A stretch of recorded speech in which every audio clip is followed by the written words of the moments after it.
Hey guys, welcome back to According To. I'm Megan. And I'm Ciera. Today we are back with our world famous Am I the A-Hole Reddit episodes. It's been a little bit. I just think it's been a little bit. Was with Dad, I think. So if you guys are unfamiliar, I feel like this genre of podcast has kind of like gotten popular. Yeah. Not to say we started it, but like I feel like we were on the cusp of it. Basically, we go through the Am I the A-Hole subreddit and read different scenarios written in by different Redditors, and we provide our opinion on if we think people were a-holes, if someone else was the a-hole. Sometimes there's situations where you say no one's the a-hole or like everyone sucks here, and that's the gist. Before we do that, we will do our weekly spotlight. We'll catch up with you guys. We'll do our little reading updates, and then we'll jump into the episode. So weekly spotlights first. I have a couple spotlights. Okay. One, I don't know if I think I have mentioned this on the podcast, where my phone for like the past 2, maybe going on 3 weeks, for whatever reason, like the Wi-Fi stopped working and the Bluetooth stopped working.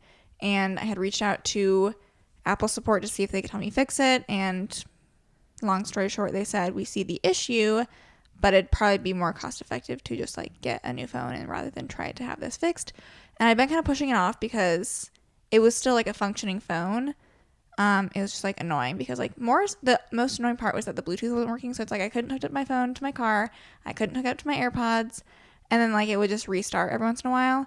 And so yesterday I finally was like, okay, it's Saturday. Like I have the time to actually like go and do this and update my phone. So I did that. Megan came with me. And then the bonus spotlight update on top of that, when I had first I went to T-Mobile because that's our carrier, and got them to upgrade it. I know people like will buy phones and like have the phone shipped to them and like just do the reset process themselves.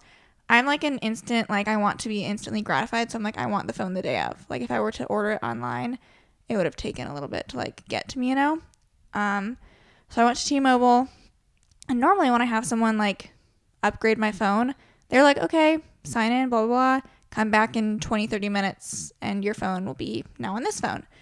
And like the T-Mobile person like never did that or anything. Like we were just waiting in the store the entire time, which is fine. It didn't take forever. Waiting for it was quicker this time, but like I was waiting for, okay, this is like just gonna take a little bit. You can go, walk around. We didn't get that.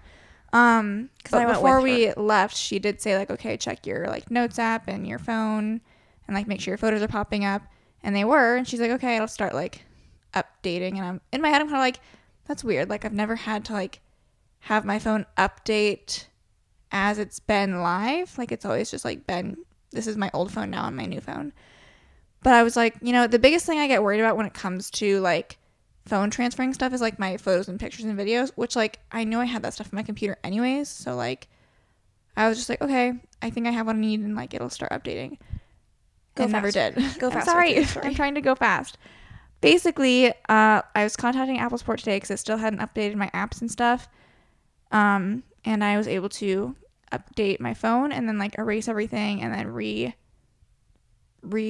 back it up or like get it from my cloud for my phone that had been backed up on the 15th, and it just finished as we were starting recording this episode, and my old lock screen is on, my apps are downloading, and I am a happy camper because it's just something about like I didn't remember my phone layout looked like before, and I was like, I just need my old phone. Like this feels like a foreign phone to me. So I'm pleased to have it back. So I think that was everything for my phone saga, but I'm very happy that it's all been resolved. I've been going on walks now and I can actually listen to things. It was really stressing me out, to be honest. I have a highlight and I also have a low light. I apologize if I sound any bit congested or just not normal because me and Ciera have both been struggling with allergies badly the past week or so, I'd say. Ciera just took allergy medicine though, and mine I took last night, and so now I feel like it's just not helping me as much. I'm feeling good right now, actually, for once. And I'm not supposed to take it again for 24 hours or like until tonight. I've just been mad because it's usually when I have allergies, because I always have to take allergy medicine, always. And it's just been like not even helping, I feel like, as much as it usually does. Maybe that's why it is working kind of for me, because I don't usually take allergy medicine unless I like actually like am noticing a flare-up. Well, here's the thing. I usually take I used to take Claritin D or like the equivalent like all the time, every day. And then I was told by my doctor like to maybe not do that and he's just take like a less intense you're one. like on speed or something all the time, and then he's like, I don't even know what that means. Didn't he say that? He did not say. I don't know what that means. I thought that you said he was like, whatever that means. Maybe I made that up. Anyway, so I had been taking just like a different allergy medication, and then like since this started bothering me like a week and a half ago, I was like, I need some better stuff. And it's been helping, but also like just again, I keep having periods in between the 24-hour window where like it is just getting rough again. And usually, because sometimes I'm like, maybe it's like a cold or maybe I'm sick with something else, but the allergy medicine does help. It helps like when I first take it, it does resolve my symptoms. And usually if I have a cold, I would say, because like this is very much like this is how my allergies present. My eyes are getting dry, like, my I'm mouth is sneezing. dry, my eyes are I'm watery. sneezing Like a lot. I don't know if you're sneezing. they're very a lot. much symptoms that I get when my allergies are bad.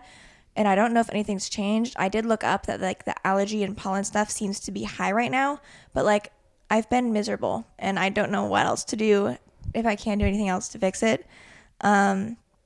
So the reason I'm kind of mad too is because if it was just a cold, I feel like I'd feel worse more like all the time, but like it would have resolved or like would be resolving at this point in time, and it's not yet. So I do think it's allergies. I was also like, is it something in our house? Is something, but then we went to the lake and I still feel like I had the same issue up there. So I don't know if I can escape it or if it's any like one specific thing. So I'm just powering through and hoping that this calms down sooner rather than later.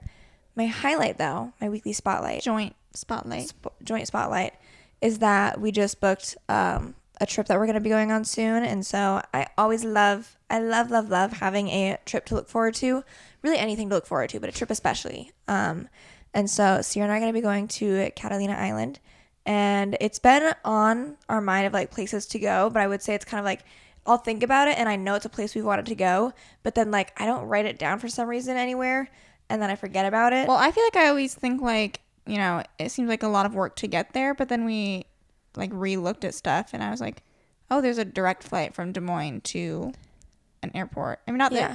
I think there are direct flights from Des Moines to LAX, but like maybe like I don't certain know. times of the year. This one was relatively cheap, so I'm looking forward to that. And then there's like a couple other like trips I have in mind that I'm like, oh, I could maybe see this happening in the future, so I'm just excited. And it'll be like it's not a super long trip, it's kind of more an extended weekend trip, but I think it'll be like a good amount of time for what the trip is. It's just an island, like it's just the two of us going together, so that'll be fun. I think it'll be a good little refresh, also like a belated birthday gift to ourselves, I guess, since we're not at this time, we don't really have anything planned for our birthday. I know, I'm like, maybe we just go up to the lake, maybe. So that's all spotlight wise. As far as book updates, I am still pushing through the Paradise Problem. I've been slacking on my reading, honestly. I did a little like decent chunk of reading last night, but otherwise I think it'd been like a couple days since I'd done any significant amount of reading. I'm enjoying the book right now for what it is, but I feel like it's just getting started. I'm also annoyed because I guess I won't say why. Was it like part of the plot of the book? No. What? Okay. I am reading Those Empty Eyes by Charlie Donnelly, and I'm enjoying it. I've also kind of been, I feel like, slacking on my reading a little bit, but I'm trying to, like I was reading a little bit this morning, I'm trying to read a little bit throughout the day and just hoping to get back on track with that a little bit. But again, like at night when I've been trying to read, I've also sometimes been like just miserable and like I can't handle my allergies and then also read because it's just a lot. But I'm enjoying it, and it's not too long of a book, so I'm hoping that his chapters are so short though, so yeah. like that's why his books fly by so fast. So I'm hoping that encourages me to just keep reading and getting through it pretty quickly. And then what do I think I'm going to read next? I think You got to account for book club. I'm thinking I'm going to read my book that I'm reading now. I might try Throne of Glass, and then I should probably read the book club book that we picked, which is the cheat sheet, or no, the rule book. Yes. I kind of am wondering, I had next on my list reading You Should Be So Lucky, because I'm trying to also include books on our physical TBR. So I could maybe do that one. And then I also have Wild Love by Elsie Silver, but like that is a larger book. So I just am like not sure if I should do that or if I should like do a book club book maybe. And I also, A Promise of Peridot is the second book after A Dawn of Onyx. And I put that pretty high up on my list too, because I think that I do want to read that sooner rather than later. So we'll see. We'll see what I have. We'll see what I feel like Why reading is when like it the comes idea up. of like, talking about what books you want to read is like so much more exciting than like actually doing the reading. No, don't say that. You're like, it's just like it's the anticipation of getting excited for like other books or like the Haley prospect of also other let books. us know this morning that she was going to start reading Aka War, which is the third book in the Akatar series. That's my personal favorite one. But she's a slower reader, so I'm curious to see, although granted, she's supposed to read this thick book, and then also she's supposed to finish the next book club book by our next book So club that's a meeting. So we'll motivating see factor. if that helps push her through. Really, now that her and Maggie have read I don't need to bug them anymore. Akamov, however you say it, that's all I needed was for them to like know what the series like held, and then like the last 3 books are great, fine, dandy. But there's no like major plot twists, I would say, in the last 3 books. Yeah, like little bits here and there, but like It's really just like the first story. First 2 you have to get through, and then beyond that, read at your own pace. I don't care. There's also someone else that I have on Goodreads. Ciera has her on Goodreads too. But she typically reads historical fiction as like her genre of choice. And anytime that I've noticed she reads something that's like more popular or like it's a book that I probably loved, she does not like it. Hates it. Somehow gets herself to finish it though, usually. Yeah. And then like leaves a review that like she did not like it at all. So then I saw this morning that she started reading Akatar. And I'm just like, you are going to hate it. I can't imagine you're going to like this book at all. So I can't wait to see what your review is of it. But I eagerly wait. Any other updates, tidbits of information to share? I do not think so. I don't think so either. Okay.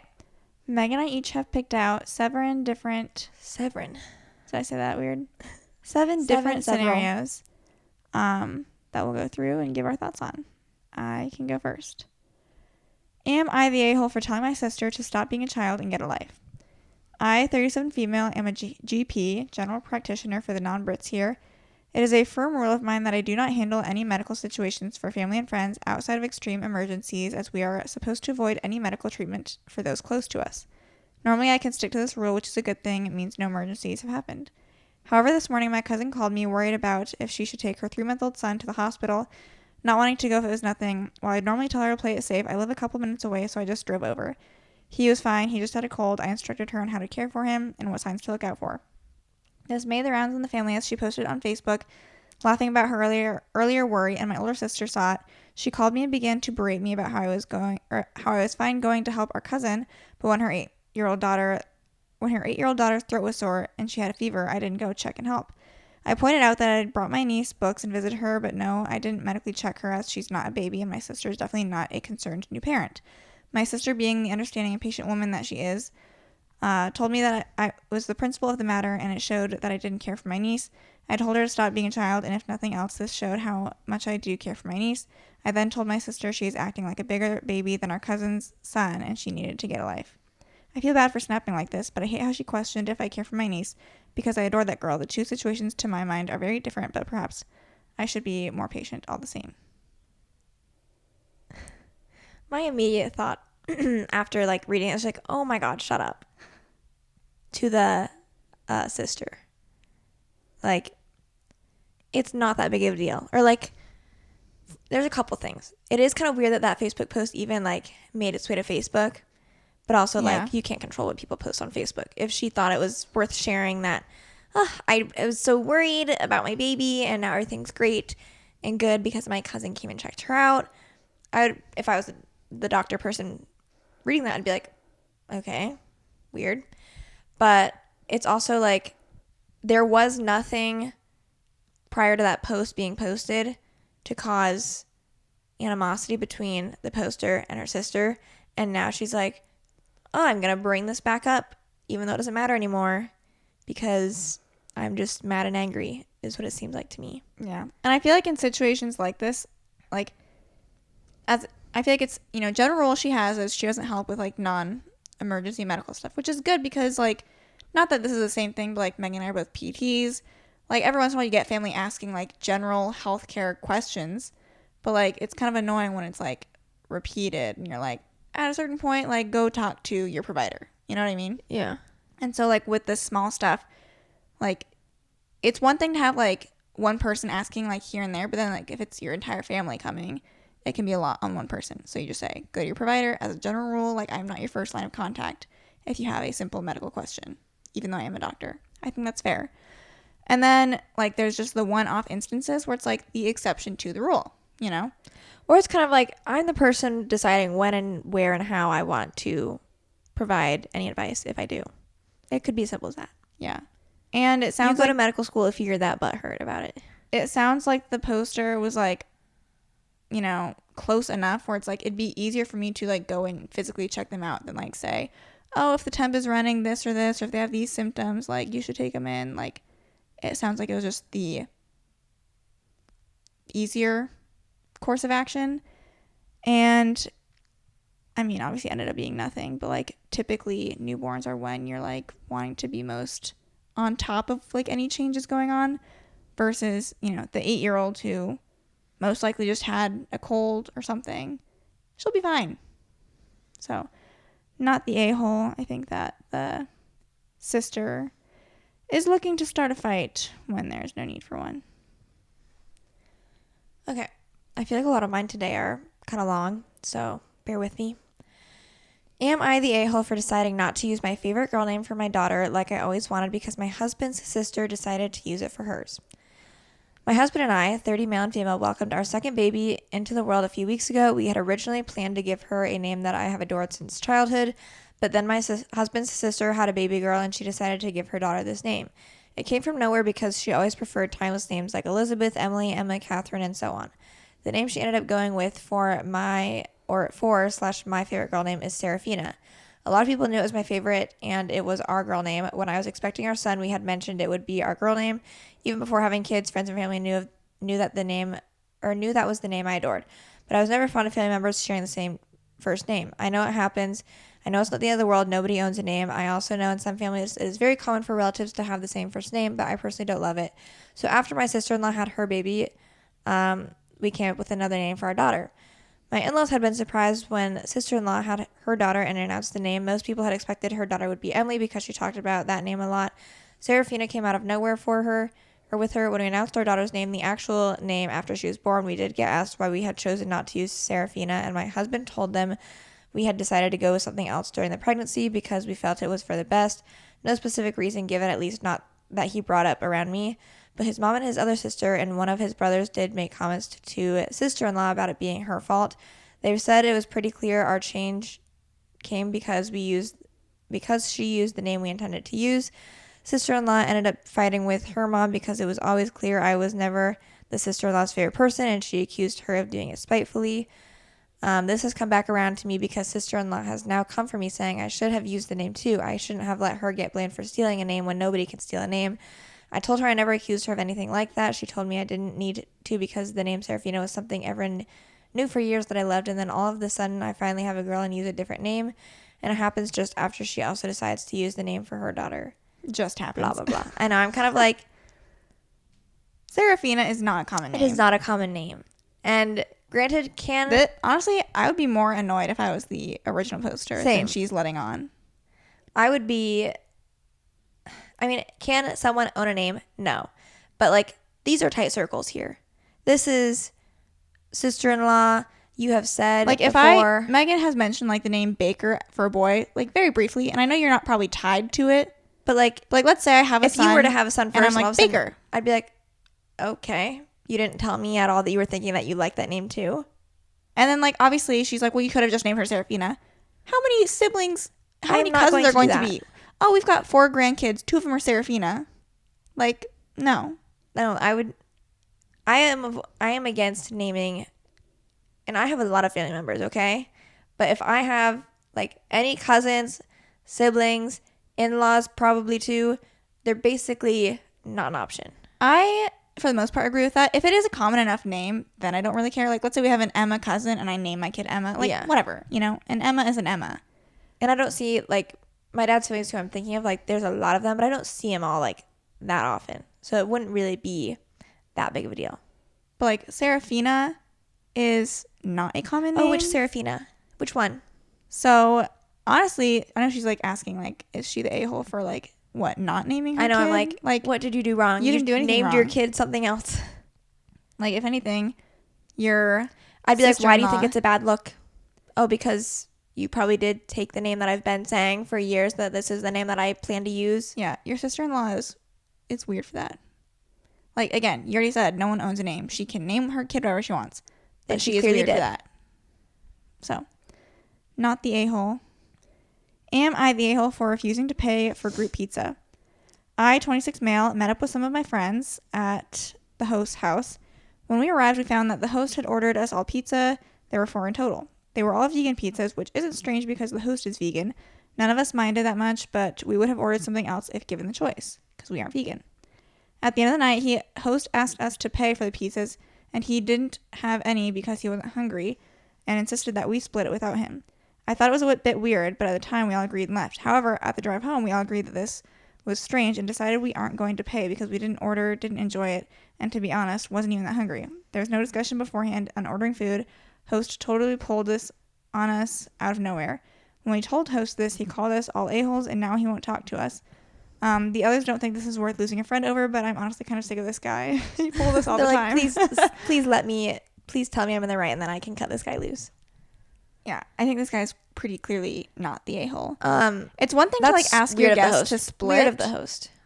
If you're but hosting, you're not paying for any of it. If you're hosting, especially if there's no conversation beforehand, you're paying. You're paying for everything. You're paying for all of it. You're not getting paid back.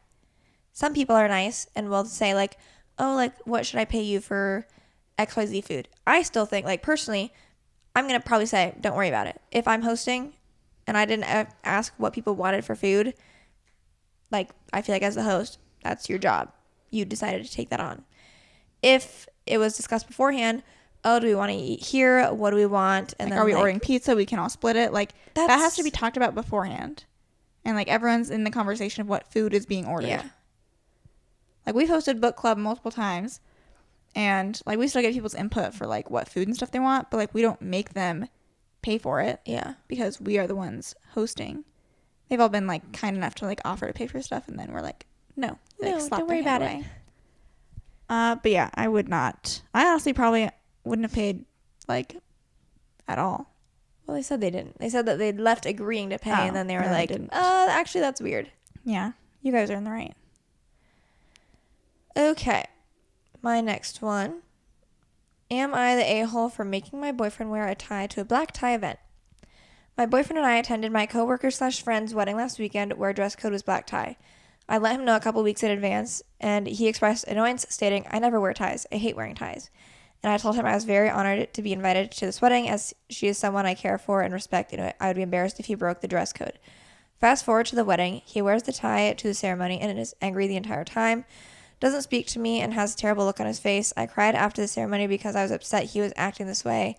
He said, you care about this wedding, then you care more about this wedding than you do my feelings. We talked it out, had a good time at the reception.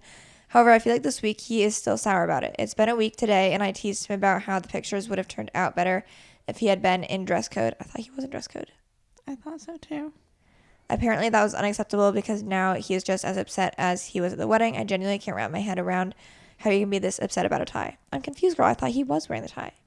He wears the tie to the ceremony and is angry the entire time. And then what? Did he take it off for the reception? I don't know. Okay. We'll assume that's maybe what happened because...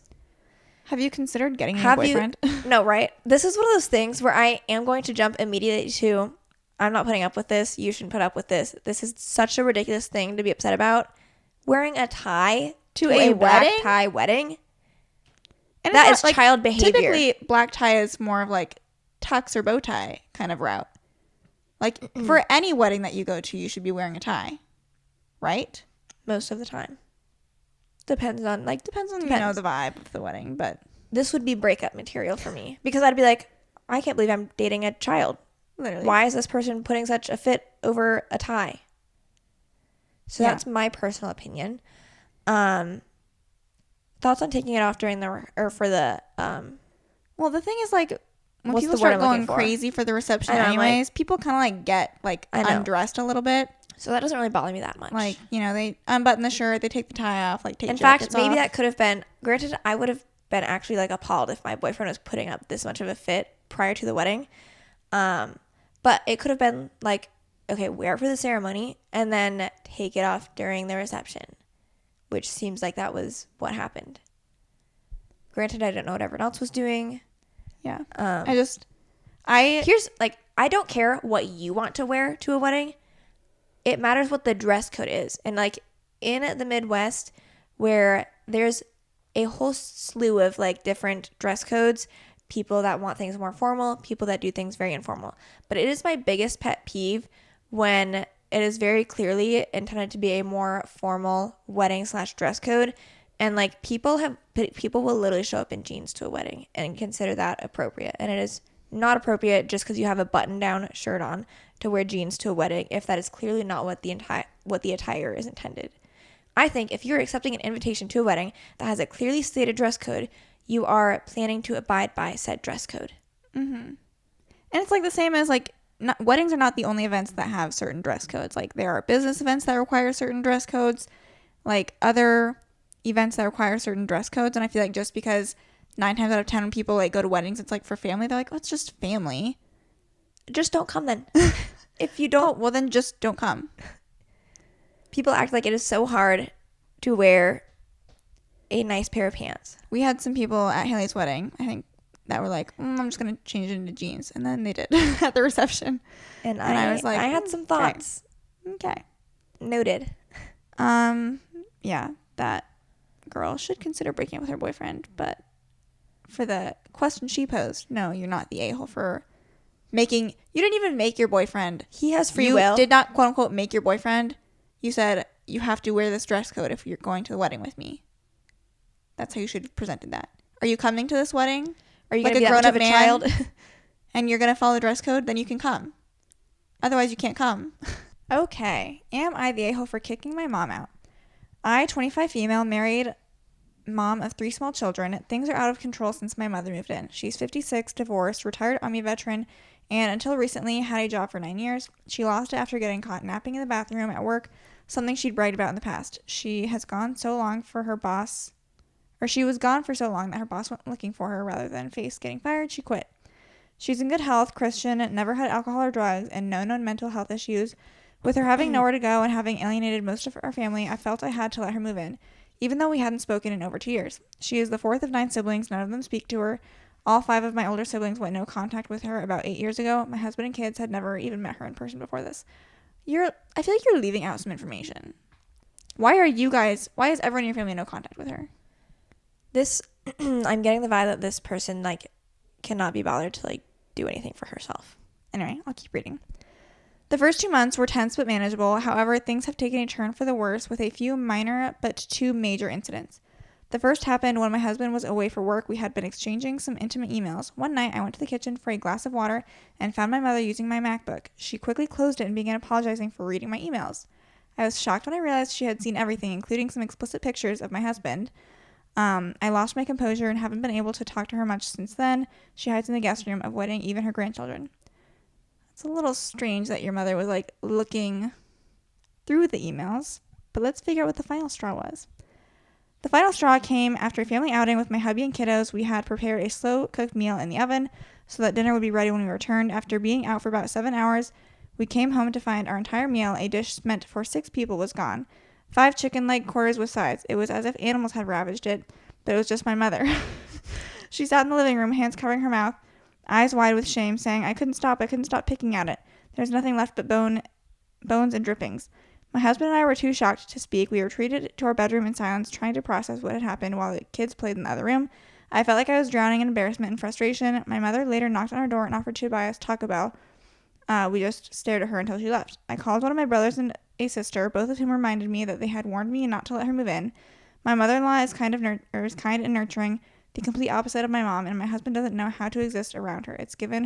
I've given her a month to find other living arrangements. I'm afraid that if she stays, things will only get worse. We feel the need to lock our bedroom door when we aren't home for the sake of privacy, since she's a snoop. I feel like I'm on the edge. It's only been 3 days since the last episode. Am I the a-hole for kicking her out? No. I you did preface all this by saying, like, no known mental health issues, like no abuse of any substances. But this girlie has some strange behavior. Like, does she have a primary care provider? And if not, can you help her, like, get one? Because, like, the food thing is, like, almost like a binge eating. Like, if she said she couldn't stop eating, like, Yeah. that's not normal. So, like, she seemingly has something going on. I don't think that you alone are the best person to help her, like, manage what she needs managed. I don't think you're the a-hole, and I think you've done plenty. Yeah. And is not asking too much. I think it would be kind of you to help, like, get her set up on her way out, but, like, I don't know what her capabilities are. But, like, the end goal is, like, you are on your way out. Yeah. I do feel like we're missing some information. Like you said, she's kind, a little scatterbrained, it sounds like, but she was capable of holding a job. Like, there just seems like there's other stuff going on that we're not getting the full picture. Okay. Am I the a-hole for making a room just for me in my house and not allowing anyone else to use it? I, female 38, and my husband, 39 male, and kids, 9 male, 6 female, moved out around the beginning of the summer. The house is mostly furnished, but still has a good amount of space that will mostly go unused. I began to start decorating a room that we have no plans to use, just small stuff, nothing too crazy. I just wanted to use the area to indulge in my hobbies.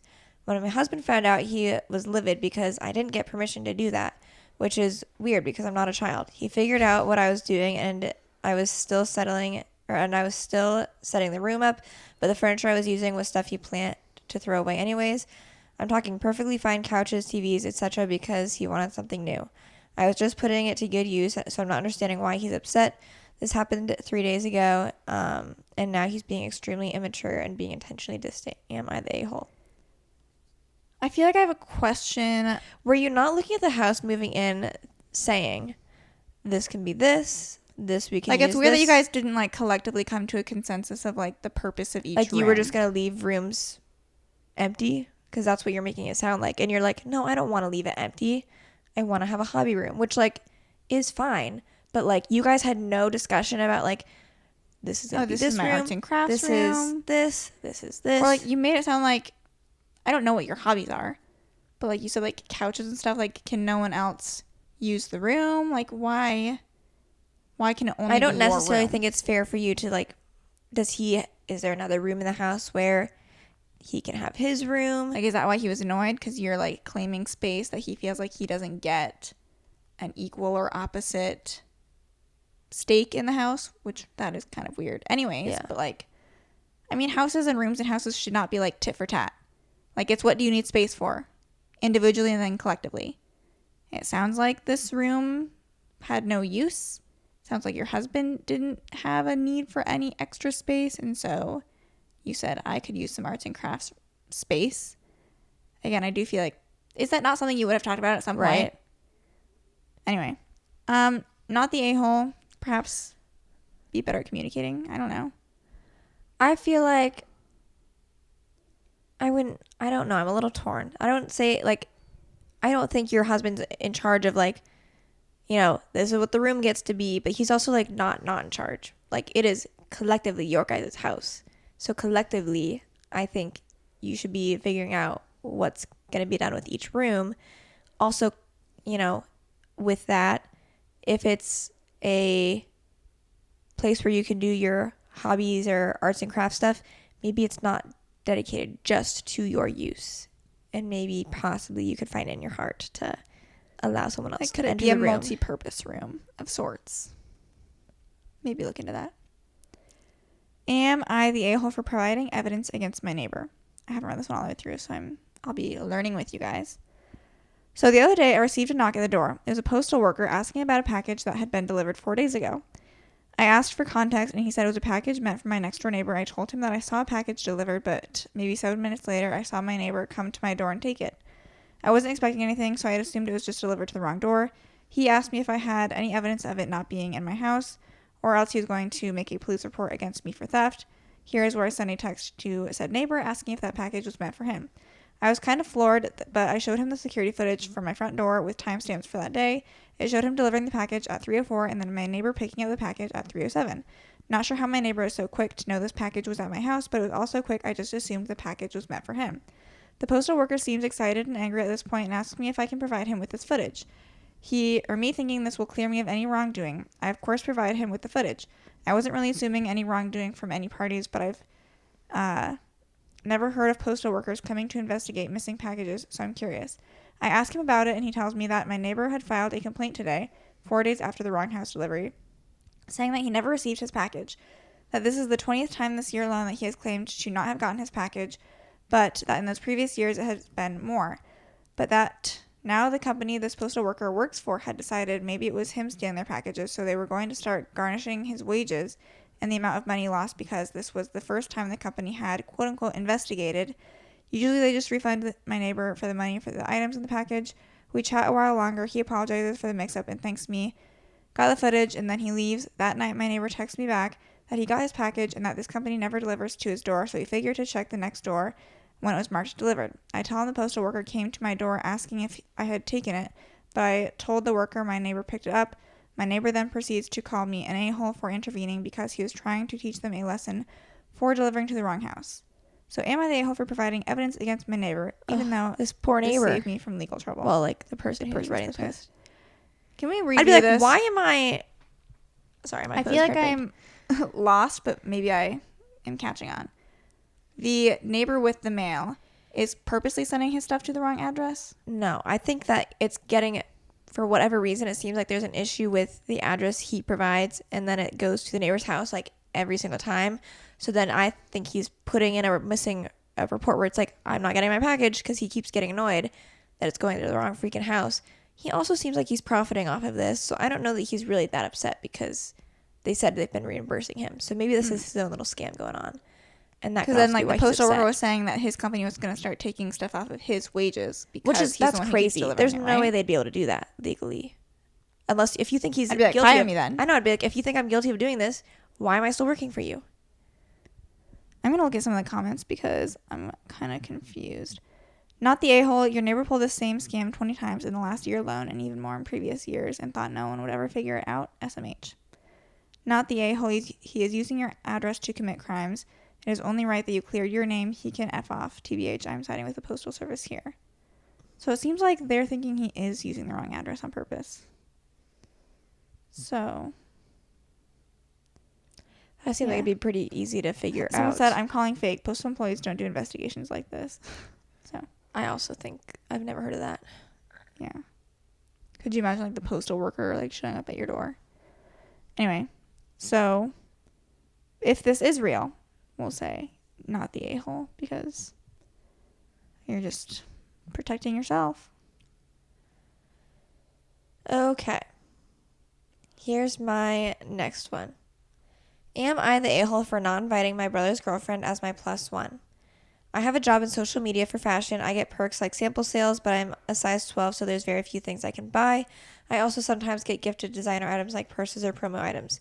Since it is my job, I'm actually sick of discussing fashion, and since I work from home, I have a couple of nice items in case I have a work lunch or something I might rent clothes, but my own stuff isn't flashy. My boyfriend's new girlfriend, Anna, is one of those people that thinks you post LV on something and it makes it couture. She has this insane idea that she sees my Instagram, remember, rent clothes for events, that I have money and I can invite her to these events and sample sales. There was a sample sale and my mom asked me about it and I told her I wasn't planning on going. I would have her go as my plus one if she wanted, but my mom said the date and time didn't work for her.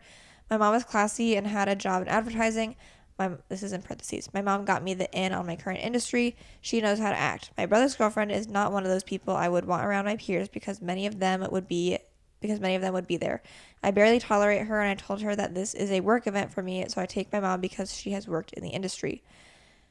Anna thinks that the Kardashians and stuff like that are high fashion or putting logos on a bag is classy. This isn't the event for her. Even on sale, these are not clothes I could afford or fit into, and Mom and I go for the cheaper accessories and maybe mingle for job security because let's face it, with layoffs, everyone in marketing and advertising is on edge. I told Anna maybe another one, and this event isn't just open to anyone. My mom saw what was going on and said and she said how she already has an in on this sample sale, and that's why she could go. Anna and my brother tried arguing with me and my mom, and I said no, Anna can't go. My mom went as far as saying Anna clearly doesn't know how to be gracious since she has to argue when someone says no. Anna stormed off, calling us gatekeeping directed at both me and my mom, and my brother thinks we should apologize to her, and I refuse to, citing my brother. This is exactly why I would never invite Anna anywhere. Ooh. I mean, not the a-hole. There's just certain people You're just not entitled to do that. Yeah. You're not entitled to the access that the other people in your life have access to just because you know them. You clearly don't seem like a fun person to It's bring. not even just like the work event. It's like you don't have to invite Anna to anything if you don't want to. You don't have to invite her to lunch. You don't have to invite her over to your house. You don't have to take her as a +1 to this thing because it sounds like you just don't like her. Mm-hmm. So why would you take her somewhere? And who cares if she's interested in going? Work in the industry. Yeah. Get a job. Try being an influencer for a day. Okay. Next one I have. Am I the a-hole for flaking out of my friend's first solo art show last minute even though I was supposed to be her event photographer? An old friend recently got into art and had her first solo art show a few days ago. I recently got into photography and social media, so I volunteered to be the designated photographer for the night. Now, for 2 weeks before the event, it turned out she needed help with something for the upcoming show almost every day. Now I'm taking photos of her art on her backyard. For hours, I'm going places with her to take photos of the gallery where she had something hanging to. This is this person writing this, not me, okay? I'm there to help her come up with the prices. I wrote an article for her. I wrote an artist bio that she submitted to the art show organizers. I made an Instagram reel to promote the upcoming show. I wrote her a sample email to help her get sponsors for the art show. The day of the art show, I arrived to her place at 4 p.m. to help her choose what to wear by her request, so we can leave at 4:30 and be at the place at 5 p.m. before the show opens at 7 to take more photos. Except when I arrive, she has just woken up, so for another half an hour, I sit there. She's brushing her teeth, changing her underwear 3 times, 5 different outfits, 3 bras, 5 pairs of shoes, when I already took time to get ready and be there for her on time. We're both in our late 30s. It's not like we're teenagers. The whole time she keeps saying, I'm almost done in 5 more minutes. So at 5:30, I was beyond mad. I said, listen, I'm sorry. I've already been at it today for a few hours, and now I'm in a pretty bad mood, and I don't think I can be your photographer for the next 3 hours, and I left. She got mad and said, okay, and left, called me a few minutes later saying she can still come back to pick me up, but I said I don't think it's a good idea. She said this was her first day, and she needed to get ready, or she needed to get properly ready, and it shouldn't be a huge deal. We have not spoken since. Am I the a-hole here? I'm trying to, because obviously the friend is taking no consideration into like what the poster / her friend has been doing, but I'm also trying to figure out at what point is it okay to like back out when you've already kind of made the commitment, and this behavior seems like you've kind of been allowing it to happen this whole time. Doesn't make her actions right. I am just thinking that like the biggest thing that you were supposed to do, like the thing that you was really the main thing you were committing for, I would say, was taking photos of said event, and that was the one thing that you ended up bailing on. Not that I, like, trust me, I would be annoyed with this person too, but I almost feel like I personally would have, like, put up with it through the night.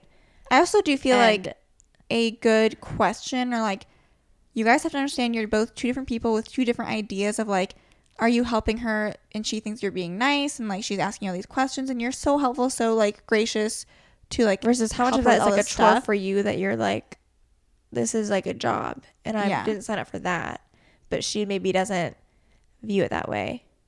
And so like that's something you should have spoken about beforehand. Say, hey, I committed to photograph the event this night. If there are other things you need my services for, like, are you going about this, and did she approach you with this as like a business proposition, or like reconnecting old friends who are getting into like new different like hobbies and careers, and like this is how you guys can help each other out? Like, I don't know how this all started, right? And so I feel like your relationship may have gotten twisted with like how it all started, and therefore your perceptions of like the favors that you may or may not have been doing for her like have been warped differently in her mind than what you were experiencing. She still sounds kind of like a hot mess, but it sounds like you didn't clearly delineate your expectations and what her expectations should have been beforehand, and then like at the end of the day you like left her kind of high and dry at the event. Yeah. So, like, slightly the a-hole, I would say. Kind of, yeah. Most of the comments say either everyone sucks here or you're the a-hole. So, someone said, you're the a-hole. Perhaps she was nervous and couldn't get things together. You made a promise and broke it. Edit to add, you didn't just promise, you volunteered. So, let me go back to the beginning because I want to see what she said in her own words. So, I volunteered to be the designated photographer for the night. Like, it sounds like you put yourself in that position. And that was the first thing you agreed to and to volunteer with. If you didn't want to do the other stuff, you should have probably more clearly said, hey, I'm happy to help you out the day of the event. Like, I volunteered to photograph and, like, I plan to do that. Everything else is a little bit, like, beyond what I agreed to do. So, like, you can find someone else to help you with that, but, like, I can't. But you did. And then it would have left, like, you wouldn't have been so annoyed in the lead up to said event. Yeah, you would have showed up day of, say, I can take my photos. Maybe things would have been annoying, you know, when you're doing the event, but, like, that's all you had agreed to do. So, yeah.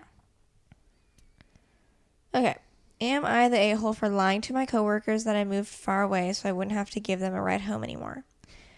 I work at a restaurant/diner near my university campus, and the majority of my coworkers are international students without a car, those being our cooks, while the 3 other servers have cars. I started a year ago, and ever since I got my car, they've been nonstop asking for rides home when we close the store at around 10:30 p.m. It'll be 1 to 2 people per ride every time, and they used to ask hours in advance before we clocked out and were ready to go home. I would reluctantly agree because I am the key holder and I have to stay and lock up the store and set the alarm and watch everyone leave. It's either we clock out in time after they ask me for a ride home, or we're waiting about 20 minutes past close for some ride they called. Over time, I thought this would go away, but our boss continues to hire more and more international students without a car, and I think the others tell them I give rides, and it's become expected of me from the coworkers, to the point where they won't even ask for a ride until we clocked out, and I thought their other ride was here because they didn't mention it at all to me. PSA, nobody has ever offered me gas money or any compensation for driving them home. Even if it's on my way home, it's still gas time, and I have to force conversations when I'm extremely tired and worn out because they won't stop talking. One of our other servers mentioned they probably don't even understand it to give me gas money because they're from India and they don't even know until recently you're supposed to tip servers and food delivery people. A few weeks ago, I went on a 3-week trip to Japan, and I have no idea how these people have been getting home. First day I come back, and this other girl clocks out, and we're walking out the door, and she asks, "Do you remember where I live?" And I said, "What?" And she's like, "Can you drive me home?" And I just flat out lied and said, "I moved 4 minutes away and I need to go home." She was shocked. I said no and started calling everybody she knew, and nobody got her, and then begged me to drive her home, saying it's only 10 minutes away. I had to drive her home, no gas money compensation, nothing. All the other servers know I'm lying, and they fully agree, but I think some of the cooks caught on, and they're really upset with me because I'm known as, like, the really nice one to work with. Quiet does their job, doesn't really manage that much, even if I'm a little more in charge than most people. Am I the a-hole? No. I feel you may have let this snowball out of control before you, like, it got bigger than you had thought it would get. Yeah. And, like, I think the saying you moved away is maybe, like, obviously now people know you're probably lying, but, like, okay, at least they get the point. At least the point is, I don't want to drive you home from work anymore. You got the job. Figure out how you're getting to and from. Yeah. How'd you get here? I do think, like, I think it probably just, like, started as, like, one person, then, like, 2 people, and then it's like, oh, like, now you are, like, the ride giver at no, like, claim of yourself, but everyone else has kind of put that on you. Obviously, the gas money thing is an issue. Like, if you were to continue giving them rides, you should, like, lay out ground rules of, like, if I give you a ride, I need X amount in gas money. $5 per ride. Yeah. They'll find a new ride real quick. But, like, again, it's not your responsibility. You did it to be nice, you know, however many times you have done it, and then you can just say, like, literally get everyone together and be like, guys, I know I have offered and given you guys all rides before, but I am not doing it anymore. And that's all you have to say. You don't have to explain yourself. So, not the a-hole, but, like, maybe go about it in a different way. Like, just clearly state your boundaries, say, no more rides. I don't care, like, why you need a ride. That's not my problem. You have this job. You are obligated to get yourself to and from work, and it's not my responsibility. Okay. Next one. Am I the a-hole for blaming a girl in our friend group that she may have caused me to be ostracized in our friend group? During our middle school and high school years, our friend group was really close and used to hang out a lot, even eat lunch together. but during our senior year, we kind of drifted a bit apart. But despite that, we still keep in touch and even celebrated my friend's B-Day party at his house. One of my friend's girlfriends, which was also part of the group, started being cold to everyone when prior to that she was kind of a happy personality, albeit more on the feisty side. Me and that girl were classmates, and we often had group work in school, and every time we interacted, it felt like she had a strong hatred for me. Later on, I found out she was having mental breakdowns and didn't feel comfortable with any guy, as she stated. I understood, of course, and just kept my distance and didn't bother her as much. All of us shared a Discord server, which we would post memes, watch movies, post art, and generally chill in the server. There was also another server where it was mainly for Minecraft stuff and gaming. Slowly, the first server died down and only a few people were chatting, then eventually most of them left. After school ended, I started applying for a Japanese school abroad so I could get to the desired level in order to enter university.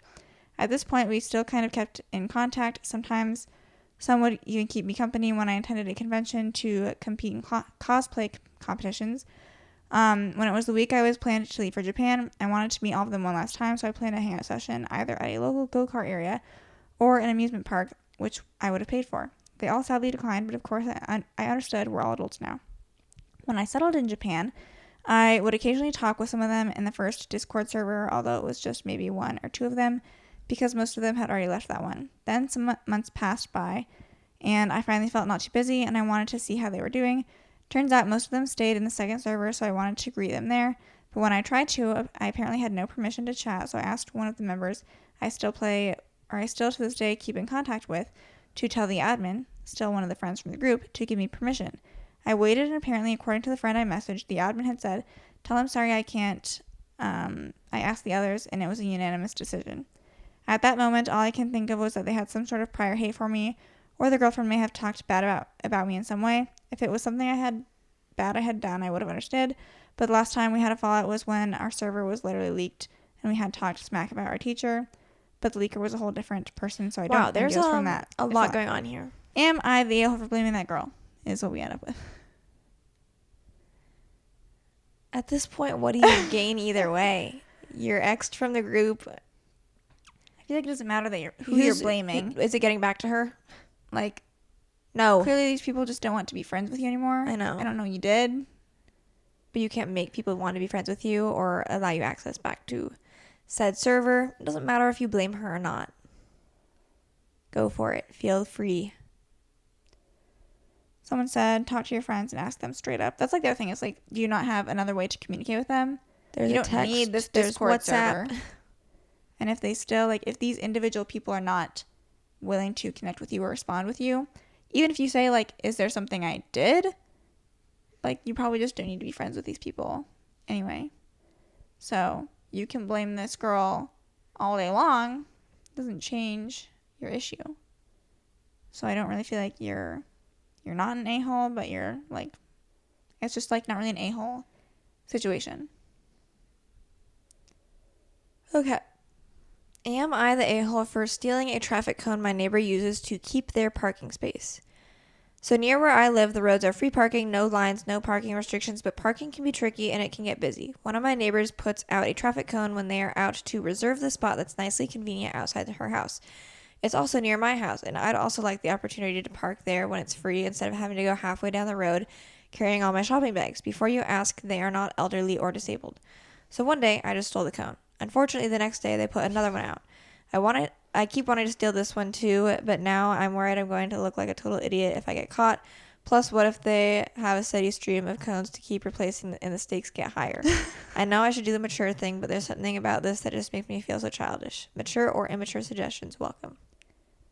I mean, that's annoying from them. You're probably like, I wouldn't steal a cone in the first place, but like if they had a second one at the ready, I'd be like, I am not going to keep doing this. It is annoying of them though, but like I don't know that I personally would be like, I am going to be the solver of this cone issue. Yeah. I don't know. This would be like if you wanted to elevate things. I don't know if you could like go to the city and like they can like send them something being like you can't reserve something. Like you'll get a fine if like we've noticed you're reserving the spot or something. If you wanted to be that petty, I don't know. I don't know. I don't really think you're that much of an a-hole. I don't know how much cones cost these days. Seems like they have a steady supply. Like you stole something which is objectively wrong. I don't know. I think the one-time thing, fine, whatever. But I wouldn't keep stealing the cones. You made But your you point. could reach out to you know the what I city. mean? Like, you made your point of, like, don't save this spot. They clearly don't care. I would elevate that other legal ways if you can. Okay, I think Megan and I each have one more. Am I the a-hole for denying to buy my cousin her birthday decoration and cake? My little cousin is 13. She's nice with me. We get along. But her mom is a cheapster. Cheapster is a new word. I've never heard that one. She always tells everyone to buy this and that and she'll pay it back later, but she rarely ever does. I'm a part-time worker and I go to college, plus I pay my own bills, so money is a big deal for me. A few weeks ago, I went to the mall with my little cousin. Let's call her Mary. I need to buy some things and I thought my aunt had given Mary money to do her clothes shopping. But turns out she didn't. Mary asked me if I can pay for her because she doesn't have it right now and her mom will give me cash when we get home, so I ended up paying for her stuff, which is about $50. When we reached her home, my aunt said she didn't have any money right now, but she will give it to me next week. I thought it was strange because my little cousin said she does have cash, which she was supposed to bring with her, but forgot. Anyways, I let it go and I told her, sure, you can give me any time. Next week comes by and she still hasn't given me my money. I nicely asked her about it and she said, next week I will. I was like, okay. Next week comes by and I hear nothing from her. Her family comes to visit us often and she still doesn't quote unquote remember, so I just let it be. So Mary's birthday is tomorrow and her family is at my place. I live with my parents. They want to celebrate her birthday at my house. We were like, okay. My aunt tells me I can go buy cake and decorations and she'll pay me later. No. Even though I do have money, I denied, saying that I don't have it with me because I know she won't return it, judging from past experience. She tells me to use my credit card and I told her, no, I don't want to do that. It's better if you e-transfer me right now. Then I will go get it. But she got upset and said that and started to fuss about it. I'm going to stop right there because, like, that's basically it. You guys need to stop letting people who don't pay you back, you need to stop paying for them. Don't let them walk all over you. Because clearly, it's the person making a big deal of the situation, of being like, why are you making this a big deal? It wouldn't be a big deal if you just paid me the money. You're gaslighting me into thinking that I'm being crazy when you're not paying me back. Like, simple as that. I have paid for things that you have not paid me back for. Therefore, I'm not doing it anymore. But it's because people don't put them in their place initially and keep saying, okay, like, I'll cover it, like, just pay me back. And they never do because you never actually stand your ground and, like, make them pay it back. And I know I'm getting mad at the people who are, like, putting themselves in a situation. Clearly, it's, like, the person who's not paying them back's fault. But, like, do something for yourself. Yeah. Like, stand your ground a little bit. Don't let yourself get taken advantage of. Like, you are the one with the funds, with the money, with the credit card. Don't hand it over. Like with Mary, if I know her mom's not going to pay me back, I'm like, sorry, Mary. Sorry, girlie. Get your mom to pay for it. Get your mom to take you to the mall. Why am I hosting it? I'm not like the mall, though. I know. Mary's like, I don't have money. Can you pay for it? And if I knew her mom's not going to pay me back, I say, sorry, Mary. Have your mom take you to the mall. You can pick out the things you want to buy when she's Let's here try with you. stuff on. Let's, make a list of everything you want. Okay, here's my last one. Kind of long, so bear with me. Am I the a-hole for not letting my brother vent at me about his family troubles again? My brother is on the way to getting divorced, and he's also opening his eyes to the problems in his family. I let him vent a couple times, but I felt like I was being vented at instead of to, and it always felt like there was a layer of blame being put on me that I didn't like. My brother was in this complicated relationship for like 10 years with Grace. They had a daughter together, Millie, who's 8. When Millie was 5, Grace died in a car accident. My brother was used to relying on Grace for all the day-to-day things with Millie, so he asked if I'd step in and help him, and I did. She was at my house most of the time. I mentioned to my brother on a few occasions that Millie was having trouble coping with her mom's death, but he ignored me. About 16 months after Grace died, my brother told me he was dating someone else. He wanted me to tell Millie, and I told him he needed to be the one to tell her. He waited 3 or 4 months, and then he decided it would be easier to have Steph move in with them. Of course, Millie didn't cope well with that either. Then Steph became pregnant, so my brother and Steph got married at the courthouse. Steph tried really hard to reach out to Millie and act as a parent to her, but Millie was angry and lashed out at Steph a lot. My brother decided Millie shouldn't spend as much time with me because it would prevent her and Steph getting closer. During Steph's pregnancy, she tried to get Millie excited about the baby, and I think she was truly hoping Millie could accept her and the baby. I don't think she handled things perfectly, but I also think she was very unsupported by my brother, and just like my brother, just like Millie was. Steph confided in me during the later stages of the pregnancy that she regretted getting involved with my brother and moving in because Millie hated her and was so mean. Once baby Lily was born, it was just a matter of time before Steph had enough. My brother was still leaving everything to Steph. Millie was still angry and lashing out and rejecting Steph and Lily. It took Steph telling my brother she was close to done with for him to do anything, and they started therapy together, but the longer they are in therapy, the more Steph wants divorce. My brother doesn't want that. He is now realizing how much Millie is suffering too, how angry and sad she is. He's paying attention to all the times she yells at Steph and that she's not her mom and she wants her mom back, or the times she says she feels like her mom was forgotten by almost everyone because she knows I haven't. My brother has vented about this to me a couple of times, and like I said, I feel vented at and like some blame is being put on me. Thursday he called and tried to start that again after therapy, and I cut him off and told him I wasn't going to listen to this again.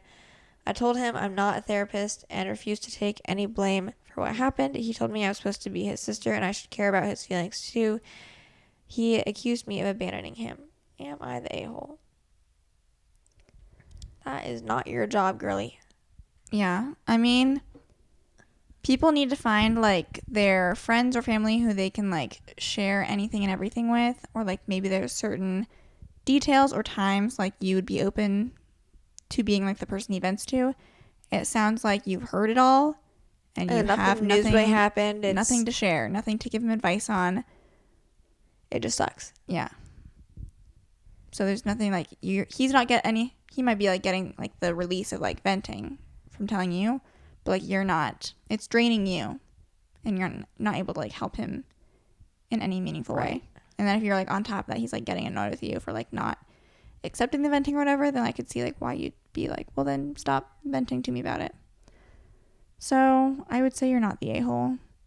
He should find someone else he can chat with, like get a new perspective. Yeah. Like it's obviously a sucky situation, but like you're not going to be the one problem solving his way out of this.